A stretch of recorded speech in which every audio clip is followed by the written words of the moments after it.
On a ici ce qu'on appelle les catégories publicitaires spéciales. Donc, si vous faites partie d'une de ces 4 catégories, produits et services financiers, si par exemple vous souhaitez faire des publicités pour des cartes de crédit ou tout ce qui est financement, ou aussi tout ce qui est lié à l'emploi, de l'avant des offres d'emploi, etc. Tout ce qui est logement aussi, pour des annonces immobilières, et tout ce qui est en fait sur des enjeux sociaux et politiques, eh bien, il y a une catégorie spéciale pour vous. Il faut absolument venir ici la cocher. Dans mon cas, je n'en fais pas partie, donc je continue sans ça. On a les types d'achats, c'est toujours enchères ou réservations. Ça, vous n'avez pas besoin d'y toucher. On peut juste voir que l'objectif de campagne, c'est bien celui que j'avais choisi, vente. Si jamais vous voulez changer, vous pouvez toujours modifier.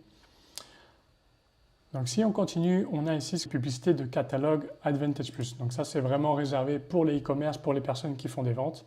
Vous avez la possibilité de mettre l'ensemble de vos produits dans un catalogue méta et que vous pouvez proposer via des publicités. Donc c'est quelque chose d'un petit peu plus avancé et qu'on ne verra pas aujourd'hui. Donc ça, vous pouvez le laisser en désactivé. On a le budget de campagne. Donc ça, ce qu'on va faire ici, c'est l'activer.